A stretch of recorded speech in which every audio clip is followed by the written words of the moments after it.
आगे जंगल था, अंधेरा और शांत। ऐश, मिस्टी और ब्रॉक उसकी तरफ चल पड़े। हवा ठंडी होने लगी, कोहरा घना हो गया। ये डरावना है। उसने अपनी जैकेट को और कस के पकड़ लिया। पिकाचू को भी ये पसंद नहीं आ रहा है। ऐश के कंधे पे बैठा पिकाचू कांप रहा था। उसकी आंखें, जो हमेशा चमकती रहती थी, डर से चौड़ी हो गई थी। हम पार कर लेंगे। उसे उम्मीद थी कि उसकी आवाज उतनी डरी हुई नहीं लगेगी जितना वो महसूस कर रहा था। उन्हें रात होने से पहले विरिडियन सिटी पहुंचना था। सबसे पहले उन्हें सन्नाटा महसूस हुआ। कोई चिड़िया नहीं चहचहा रही थी, पत्तों की कोई सरसराहट नहीं थी, बस उनके अपने कदमों की आवाज गूंज रही थी। कोहरा और घना हो गया और उसने वो आवाज भी दबा दी। कोई है? कोई है? पेड़ों ने उसकी आवाज को निगल लिया। कोहरा मानो उनकी तरफ बढ़ रहा था, ठंडे गीले हाथों से उन्हें पकड़ने के लिए। ये कुदरती नहीं है। उसकी आवाज धीमी और कांपती हुई थी। ऐश ने सिर हिलाया। वो भी इसे महसूस कर सकता था। जंगल में कोई मौजूदगी थी, देख रही थी, इंतजार कर रही थी।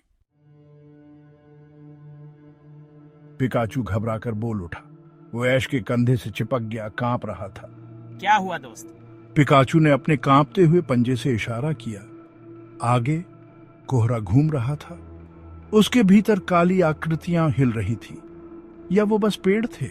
मुझे कुछ नहीं दिख रहा। लेकिन ब्रॉक की आंखें सिकुड़ गईं। कुछ गड़बड़ है। ऐश को अपनी रीढ़ की हड्डी में ठंडक महसूस हुई।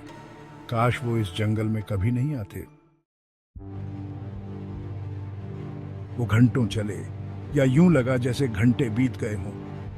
कोहरा कम नहीं हुआ, पेड़ पास आ गए थे। उनकी शाखाएं टेढ़ी मेढ़ी पंजों की तरह लग रही थी। क्या हम खो गए हैं? उसकी आवाज चिंता से भरी हुई थी। ऐश ने अपना पोके गियर निकाला। स्क्रीन खाली थी। ये काम नहीं कर रहा है। ब्रॉक ने अपना कंपास चेक किया। उसकी सुई बेतहाशा घूम रही थी। कुछ हमारे उपकरणों में खराबी पैदा कर रहा है। ऐश के अंदर घबराहट फैल गई। वो खो गए थे, सचमुच खो गए थे। एक ठंडी हवा चली और उनके चारों ओर कोहरे को घुमा दिया। ये अपने साथ एक आवाज लाई थी, पहले तो धीमी, फुसफुसाहट जैसी। क्या तुमने वो सुना? ऐश ने ध्यान से सुना। फुसफुसाहट तेज हो गई। ऐसा लग रहा था कि वो हर तरफ से आ रही हैं, किसी ऐसी भाषा में जिसे वो समझ नहीं पा रहा था। ये पेड़ हैं। उसकी आवाज मुश्किल से सुनाई दे रही थी। ऐश को अपनी रीढ़ की हड्डी में सिहरन महसूस हुई। जंगल जिंदा था और वो उनके बारे में फुसफुसा रहा था। अचानक एक तेज हवा पेड़ों से होकर गुजरी। फुसफुसाहट तेज हो गई और आवाजों का एक झुंड बन गई। पिका, पिका। पिकाचू डर के मारे चिल्लाया। वो ऐश के कंधे से कूद गया और कोहरे में गायब हो गया। पिकाचू! ऐश चिल्लाया। वो अपने पोकेमॉन के पीछे भागा। डर ने उसके कदमों को गति दे दी। पिकाचू, तुम कहाँ हो? फुसफुसाहट मानो उसका मजाक उड़ा रही थी। वो अकेला था, कोहरे में खो गया था। स्टारियो, कोहरे को हटाने के लिए वाटर गन का इस्तेमाल करो। स्टारियो अपने पोकेबॉल से बाहर आया, हवा में घूमता हुआ, लेकिन अपनी चमकदार रोशनी की बजाय इस बार वो धुंधली, टिमटिमाती रोशनी छोड़ रहा था। वो कांप रहा था, मानो डरा हुआ हो। क्या हुआ? मिस्टी ने पूछा। उसकी आवाज चिंता से भरी हुई थी। स्टारियो ने एक कमजोर वाटर गन चलाई। कोहरा घूमा पर हटा नहीं। फिर एक डरावनी चीख के साथ स्टारियो वापस अपने पोके बॉल में चला गया। बाहर आने से इनकार कर दिया। मिस्टी ने चारों ओर देखा। उसकी आंखें डर से चौड़ी हो गई थीं। यहाँ कुछ गड़बड़ है, बहुत गड़बड़ है। ऑनिक्स, मुझे तुम्हारी मदद चाहिए। यहाँ से निकलने के लिए डिक का इस्तेमाल करो।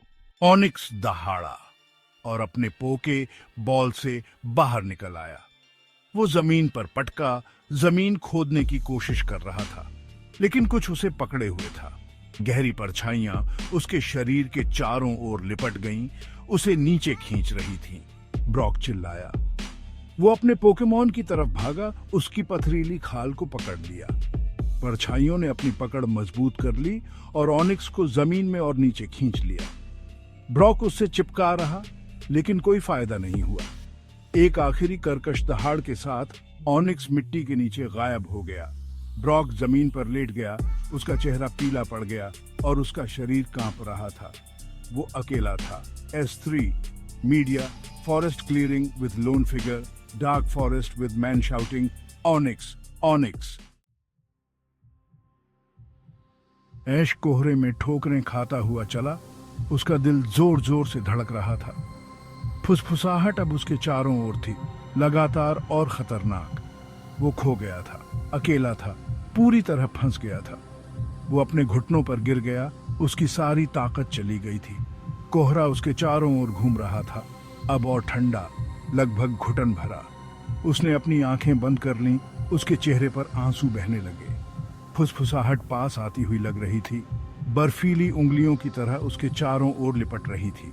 जंगल उसे अपना बना रहा था। अब उसे ये समझ आ गया था, वो यहां से कभी नहीं बच पाएगा। जंगल शांत था, कोहरा छंट गया था, लेकिन जंगल कम खतरनाक नहीं हुआ था। पेड़ अभी भी हवा में अपने रहस्य फुसफुसा रहे थे। कहानियां कहती हैं कि जंगल कभी शांति का स्थान हुआ करता था, लेकिन कुछ हुआ, कुछ काला और भयानक। अब ये फुसफुसाहट और परछाइयों का स्थान है, एक ऐसी जगह जहां उम्मीद मर जाती है। यात्री फुसफुसाते जंगल के किस्से सुनाते हैं, उन खोई हुई आत्माओं के बारे में जो इसके रास्तों पर भटकती हैं, हमेशा के लिए बाहर निकलने का रास्ता खोजती रहती है।